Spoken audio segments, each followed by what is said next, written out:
अभी भी ऐसी कुछ मानसिकता बची है जो इस बंगाल को फिर से बांग्लादेश बनाना चाहती है।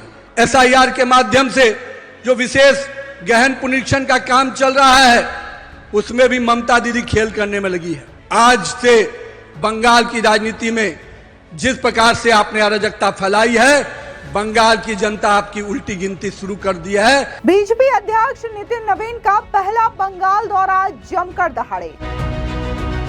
नितिन नवीन ने ममता सरकार पर बोला जोरदार हमला। भारतीय जनता पार्टी के राष्ट्रीय अध्यक्ष नितिन नवीन अध्यक्ष पद संभालने के बाद पहली बार बंगाल के दौरे पर पहुंचे, जहां उन्होंने कमल मेला का उद्घाटन किया और साथ ही लॉन्च किया डिजिटल वॉरियर कैंपेन। इसके बाद नितिन नवीन ने बुधवार को दुर्गापुर में एक जनसभा को संबोधित किया, जहां पर भारी भीड़ देखने को मिली। उन्होंने मंच से टीएमसी सुप्रीमो ममता बनर्जी पर जोरदार हमला बोला और कहा कि अब ममता सरकार की उल्टी गिनती आज से ही शुरू हो गई है। बता दें कि बीजेपी के नवनिर्वाचित अध्यक्ष ने कहा कि बंगाल को एक बार फिर से बांग्लादेश बनाने की कोशिश की जा रही है। साथ ही उन्होंने कहा कि मैं ममता सरकार को साफ साफ ये बता रहा हूं कि टीएमसी के गुंडे जिस तरीके से महिलाओं की सुरक्षा के साथ खिलवाड़ कर रहे हैं, ऐसा नहीं होने दिया जाएगा। हमारे कार्यकर्ता महिलाओं को सुरक्षा प्रदान करने के लिए तैयार हैं। सुनिए क्या कुछ नितिन नवीन ने कहा। लेकिन मित्रों, अभी भी ऐसी कुछ मानसिकता बची है जो इस बंगाल को फिर से बांग्लादेश बनाना चाहती है, और हमें पूरी तरह से चौकन्ना रहने की आज जरूरत है मित्रों, क्योंकि हम देख रहे हैं जिस प्रकार से घुसपैठियों की तरफदारी करने वाली सरकार यहां बैठी है, जिस प्रकार से करोड़ों हिंदुओं के साथ, सनातन परंपराओं के साथ चोट करने वाली सरकार यहां बैठी है, वो प्रयास कर रही है कि फिर से बंगाल को बांग्लादेश में ले जाए। लेकिन हम भाजपा के कार्यकर्ता संकल्पित हैं, हम किसी भी प्रकार की कुर्बानी देने को तैयार हैं, लेकिन किसी भी हाल में बंगाल को बांग्लादेश में नहीं मिलने देंगे और बंगाल की सुरक्षा के प्रति अपनी संकल्प को दोहराते हैं। और इसलिए मित्रों, यह समय है ऐसी सरकार के खिलाफ आंदोलन खड़ा करने का।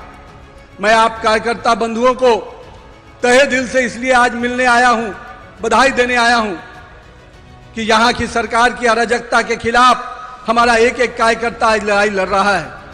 मैं यहां की ममता सरकार जी को, उनको भी आज स्पष्ट करना चाहता हूं कि उनके जो नुमाइंदे, उनके सरकार के जो टीएमसी के गुंडे जो सड़कों पे घूम घूम कर लगातार यहां की मां बहनों को सुरक्षा को चुनौती दे रहे हैं, मैं उनको स्पष्ट कहना चाहता हूं, यहां की महिलाओं की सुरक्षा की जवाबदेही भाजपा कार्यकर्ताओं ने ले रखी है।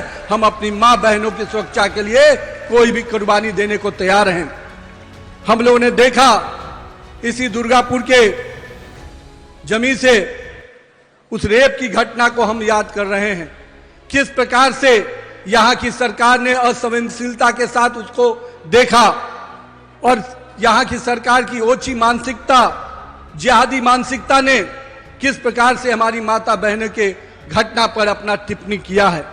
और मैं तो यहां तक कहूंगा कि ममता सरकार ने उन अपराधियों को बचाने के लिए कोई कसर नहीं छोड़ी।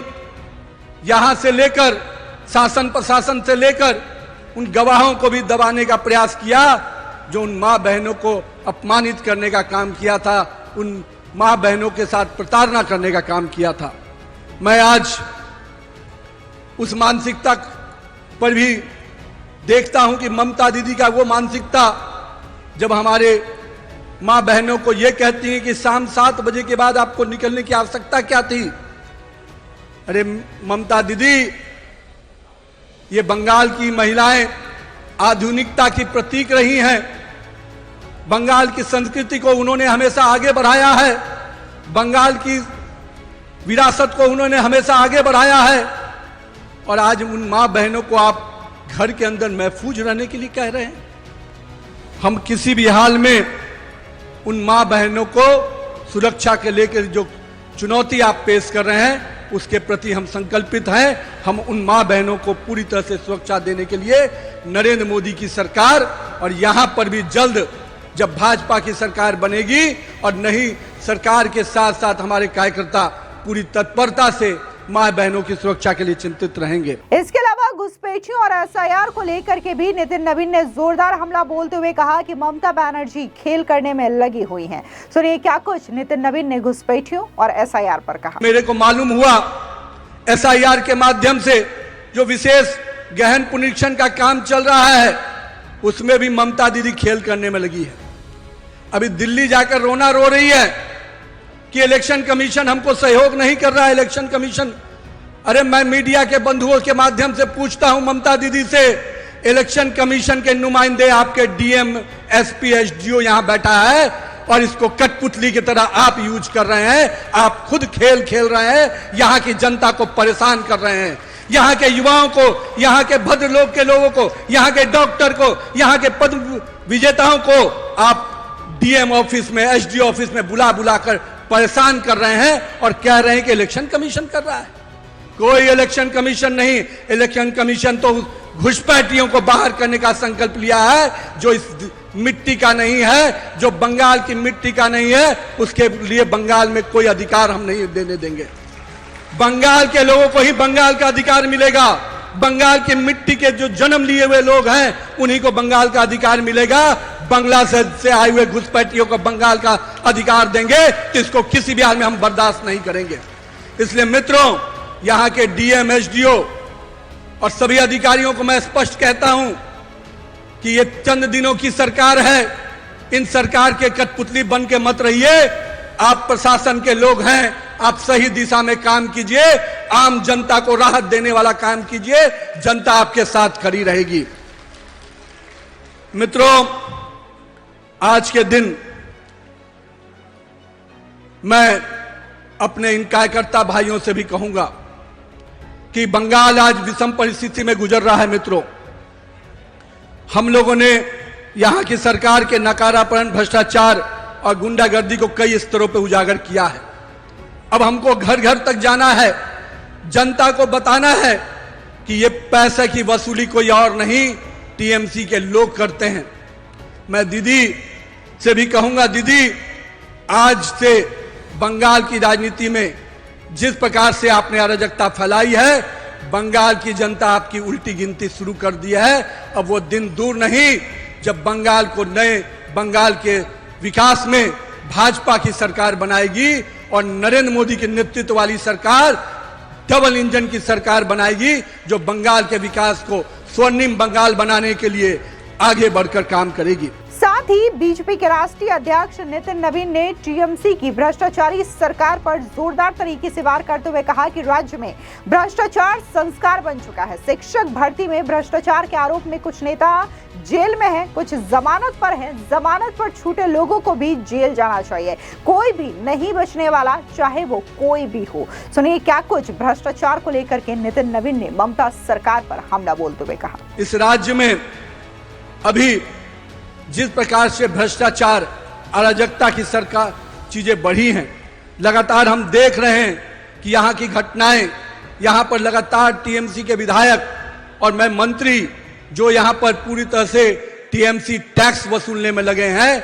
मैं कहता हूं दीदी, आपने यहाँ की लोगों को एक ऐसा जीवन देने का सपना दिखाया था कि जो आपने पूर्व की सरकारों के जो करप्शन के थे मामले थे, अराजकता के मामले थे, आपने कहा था उनको हम बंद करेंगे। पर दुख की बात है, आप उससे बड़ा कारखाना खोल दिए, जिस कारखाने में केवल भ्रष्टाचार होता है, घोटाले होते हैं और उसका पूरा पैसा, पूरा वसूली कोई और नहीं, टीएमसी के गुंडे और टीएमसी के विधायक और मंत्री कर रहे हैं। मैं स्पष्ट रूप से उनको चेतावनी देता हूं कि भाजपा कार्यकर्ताओं ने कई बार संघर्ष किया है। हमने कई राज्यों में उस तरह के जंगल राज की मानसिकता वाली सरकारों को उखाड़ फेंका है, उस प्रकार की अराजकता वाली सरकार को मुक्ति पाई है। हमने उत्तर प्रदेश में उस प्रकार की मानसिकता वाली सरकार को हटाया। हम लोगों ने बिहार में उस तरह की मानसिकता वाली सरकार को उखाड़ फेंका और अब बंगाल की बारी है। मित्रों, मेरे बंगाल के कार्यकर्ता उस पूरी तरह से तैयार हो जाइए। अब वो समय आ गया है जब हमको बिहार, और उत्तर प्रदेश में जो अराजकता वाली सरकार थी, अब उसी प्रकार की सरकार अगर बंगाल में भी है तो बंगाल के भाजपा के कार्यकर्ता भी कमर कस ले, इस सरकार को उखाड़ फेंकने का समय आ गया है मित्रों। हमने देखा है किस प्रकार से वो हमारे कार्यकर्ताओं को प्रताड़ित करते हैं। मैं स्पष्ट कहता हूं मित्रों, कोई कार्यकर्ता चिंता मत कीजिएगा, एक एक कार्यकर्ता के पीछे पूरा भाजपा परिवार खड़ा है। आप संघर्ष कीजिए, भाजपा अध्यक्ष आपके साथ खड़ा है, पूरी भाजपा आपके साथ खड़ी है मित्रों। इसकी चिंता पर बात नहीं होती है, यहाँ की शिक्षा व्यवस्था में चौपट करने की बात होती है। मुझे तो यहां तक जानकारी है कि कुछ मंत्री शिक्षा के घोटाले में नौकरी देने के नाम पर जो घोटाला किया, कुछ जेल में है, कुछ बेल में है। पर चिंता मत कीजिएगा, जो बेल में है वो भी जेल में जाएंगे, क्योंकि हम बंगाल की जनता के साथ, जिन्होंने उनके खून पसीने की कमाई को जो घोटालों में बदला है, जिन्होंने यहां के युवाओं को नौकरी देने के नाम पर जो घोटाला किया है, उनको हम बख्शेंगे नहीं। उनकी जगह जेल में होगी, चाहे वो कोई भी व्यक्ति क्यों ना हो। इसलिए मैं बंगाल के लोगों से आज आह्वान करने आया हूं मित्रों, हम बांग्लादेश को किसी प्रकार से जो बंगाल में समाहित करने की प्रयास चल रहे हैं। इसके अलावा नितिन नवीन ने यह भी आरोप ममता सरकार पर लगाया कि कैसे सनातनियों के साथ पश्चिम बंगाल में भेदभाव किया जा रहा है। नितिन नवीन ने कहा कि अजान के पाठ में कोई समस्या नहीं, लेकिन दुर्गा पूजा के दौरान बाधाएं खड़ी की जाती है। कोई भी हिंदू इसे बर्दाश्त नहीं करेगा। हम अपनी परंपरा की रक्षा के लिए कोई भी बलिदान देने को तैयार है। सुनिए नितिन नवीन का ये बयान। हम सब कोई जानते हैं, जिस बंगाल की अस्मिता में, जिस बंगाल की पहचान हम शक्ति की आराधना दुर्गा से करते हैं, दुर्गा पूजा का आयोजन, दुर्गा की भव्य आकृति इसी बंगाल से पूरे देश में गई।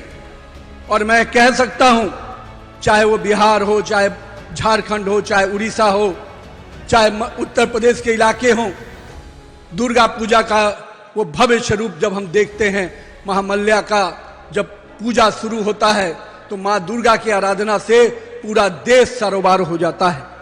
लेकिन मुझे दुख है कि उस आस्था के पर्व को भी, उस मां शक्ति के पूजा को भी यहां की सरकार रोकने का प्रयास करती है, और कोई और नहीं।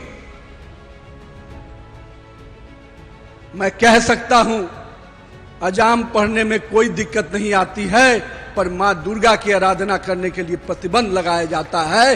ये कतई कोई सनातनी बर्दाश्त नहीं करेगा। हम सनातन परंपराओं की रक्षा के लिए हर कुर्बानी देने को तैयार हैं। जिस प्रकार से लगातार यहां पर डेमोग्राफी बिगाड़ने का प्रयास किया जा रहा है मित्रों, आपको ध्यान में होगा, अभी हाल ही में तमिलनाडु में जिस प्रकार से दीपम में पूजा अर्चना करने से रोका गया, वहां पर अजाम पढ़ने के नाम पर उस दीपम कार्यक्रम को रोकने का प्रयास किया गया, और वहां की सरकार जो इंडिया अलायंस के रूप में काम कर रही है, वहां पर हिंदुओं के इस देव पूजा को रोकने के लिए कोर्ट तक चली गई। कोर्ट ने जब निर्णय लिया कि नहीं पूजा होगा, तो आपको जानकर ताज्जुब होगा, उस जज के खिलाफ इम्पीचमेंट के मामले को उठाने के लिए पूरी कांग्रेस के नेता और टीएमसी के नेता एक साथ हो गए। मित्रों, हम सबको अपनी सनातन परंपराओं को बचाने की बड़ी लड़ाई लड़नी है। हम बंगाल के, केवल बंगाल के विकास के साथ साथ, बंगाल के सुरक्षा के साथ साथ इस भारत के सुरक्षा की लड़ाई लड़ रहे हैं। क्योंकि बंगाल को वो दरवाजा खोला जा रहा है जिससे भारत के संस्कृति को, भारत के सनातन परंपराओं को भी चोट होगी। जहां एक और यहाँ के डेमोग्राफी को बदलने का प्रयास किया जा रहा है, साथ ही साथ हमारी परंपराओं को भी चुनौती देने का प्रयास किया जा रहा है। मैं इसलिए आज के दिन बंगाल के लोगों से यही कहूंगा, बंगाल के अपने कार्यकर्ताओं से कहूंगा, आप पर दोहरी जवाबदेही है। एक, बंगाल को विकास की पटरी पर लाने की जवाबदेही है, दूसरे बंगाल को सुरक्षित रखने की जवाबदेही है। और माननीय प्रधानमंत्री जी बंगाल के विकास के लिए लगातार संकल्पित रहे हैं। उन्होंने हमेशा कहा है कि अगर नॉर्थ ईस्ट और ईस्ट के राज्यों का विकास होगा तभी पूरे देश का विकास हो सकता है।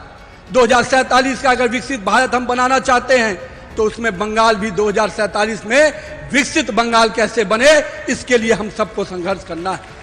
और ये यहाँ की टीएमसी की सरकार से संभव नहीं है मित्रों, क्योंकि यहाँ की सरकार गरीबों का आवाज छीनती है, यहाँ की सरकार यहाँ के स्वास्थ्य सेवाओं को छीनती है, यहाँ की सरकार यहाँ के लोगों को लाभ की योजनाएं न मिले इसकी चिंता करती है।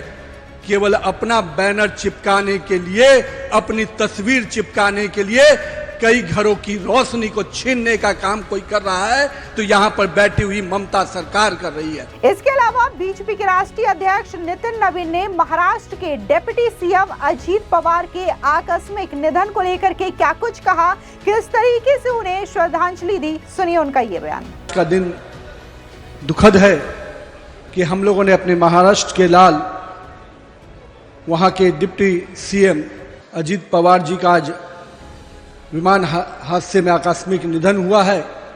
हम सभी आज मर्माहत हैं और उस परिवार के प्रति, महाराष्ट्र की जनता के प्रति संवेदना व्यक्त करते हैं। अजीत पवार जी ने महाराष्ट्र के विकास में और महाराष्ट्र के लोगों के विकास में हमेशा अपना योगदान दिया। आज उनके निधन की घटना से राजनीतिक जगत ही नहीं, पूरा महाराष्ट्र का एक एक परिवार आज दुखी है। हम सब अपनी संवेदना, पूरी भाजपा परिवार एनडीए की तरफ से हम अपनी संवेदना व्यक्त करते हैं। आपको बता दें कि पश्चिम बंगाल में इसी साल विधानसभा के चुनाव होने हैं। ऐसे में टीएमसी से मुकाबला करने के लिए बीजेपी ने पूरी तरीके से कमर कस लिया है और जिस तरीके से बीजेपी के नए अध्यक्ष बने हैं नितिन नवीन, उन्होंने अध्यक्ष बनने के साथ ही इस बात का ऐलान कर दिया है कि जिस तरीके से प्रचंड बहुमत के साथ बिहार में सरकार बनी है, ठीक वैसे ही अब पश्चिम बंगाल में सरकार बनेगी और अब ममता सरकार को सत्ता से उखाड़ फेंका जाएगा। नितिन नवीन ने दुर्गापुर में रैली को संबोधित करते हुए साफ तौर से कहा कि आज से ममता सरकार की उल्टी गिनती शुरू हो चुकी है। आपको बता दें कि पश्चिम बंगाल में ममता सरकार एसआईआर को लेकर के जहां विरोध कर रही है तो वहीं घुसपैठियों के मामले में बुरी तरीके से घिरी हुई है। बीजेपी का यह आरोप है कि ममता बनर्जी एसआईआर को लेकर के विरोध इसलिए कर रही हैं क्योंकि उन्होंने पूरी तरीके से पश्चिम बंगाल के वोटर लिस्ट में घुसपैठियों को अपना वोट बैंक बना रखा है और जब एसआईआर की प्रक्रिया हो रही है तो वोटर लिस्ट का शुद्धिकरण किया जा रहा है और जितने भी घुसपैठिए हैं उन्हें चुन चुन करके वोटर लिस्ट से हटाया जा रहा है। और यही बात ममता बनर्जी को अखर रही है कि अगर उनका वोट बैंक ही हटा दिया जाएगा तो वो चुनाव कैसे जीतेंगे। ऐसे में खबर सामने आ रही है कि ममता बनर्जी जो है वो एसआईआर के खिलाफ विरोध प्रदर्शन करने के लिए दिल्ली आएंगी, जहां पर चुनाव आयोग के दफ्तर के सामने वो धरना देंगी। ये अपने आप में एक बड़ी खबर है क्योंकि अब तक ममता बनर्जी जो है वो पश्चिम बंगाल में रैली और विरोध प्रदर्शन के जरिए एसआईआर और चुनाव आयोग पर निशाना साध रही थी, लेकिन अब खबर यह है कि ममता बनर्जी पश्चिम बंगाल से निकल करके दिल्ली की सियासत में आएंगी और वहां से चुनाव आयोग पर जोरदार हमला बोलेंगी एसआईआर को लेकर के। फिलहाल एसआईआर की प्रक्रिया जो है वो पहले चरण में पूरी हो चुकी है और इसी के साथ ही एसआईआर की हियरिंग कैंप हर जगह पर लगाया जा रहा है ताकि जिससे ड्राफ्ट को लेकर के प्रॉब्लम है या फिर शिकायत है वो इन शिकायत में जाकर के जिन्हें नोटिस भेजा गया है वो इस हियरिंग कैंप में जाकर के अपनी शिकायत दे सकते हैं। फिलहाल इस पूरी खबर पर आपकी क्या राय है, कमेंट सेक्शन में जरूर बताएं। धन्यवाद।